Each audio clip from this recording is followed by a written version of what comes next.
quarter 10 na. So, ito nga, di ba nagpahilot ako kahapon mga kabukalbo kasi nga sobrang sakit na ng likod ko. Kasi nagtataka ako mga kabukalbo, yung ubo ko, yung sipong ko, umabot na ng mahigit 1 linggo. Which is, nahawa lang kasi ako. Kumbaga, hindi naman, I mean, normal naman sa tao na magka-ubo sipon, di ba? Hindi kagaya kasi dati, ubo ko, sipon, 2 days lang, 1 day, 2 days lang, 3 days, wala na. Ayun kasi nagtataka ako mga kabukal ko dahil ang tagal lang wala.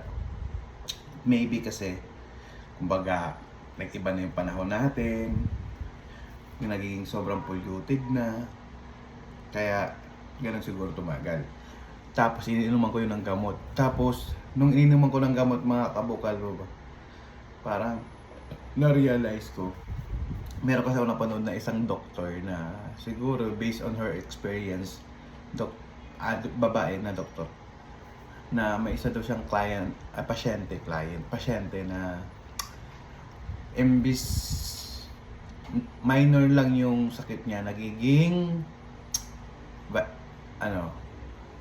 nagiging ano bang tawag nun, malala dahil uminom siya ng, kaso yung ininom niya na gamot mga kabukalbo ay yung mga matataas na dosage or yung mga anti-inflammatory daw basta yung mga kailangan ng reseta ng doktor, unlike pag mga paracetamol ng mga kabukalbo, yan yung mga lang naman, hindi man siya yan ay mga mababang dosage lang or mga basta yung mga mefenamic kailangan ng yan ng prescription ng doktor. So di mo basta-basta yun ang sabi ng doktor ay uminom lang daw siya ng mga mefenamic or basta may mga matataas ang dosage, so mga kailangan ng prescription ng doktor, uminom daw. So yung sakit niya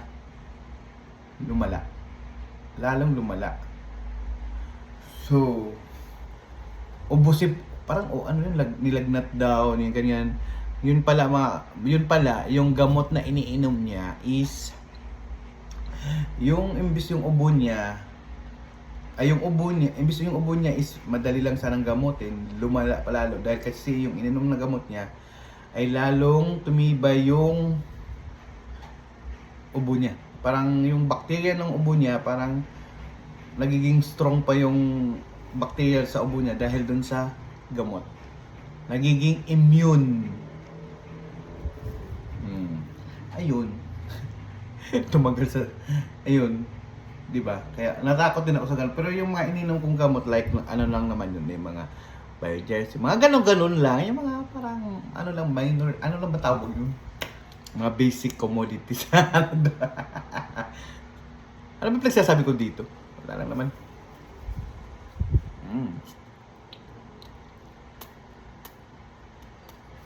Dama.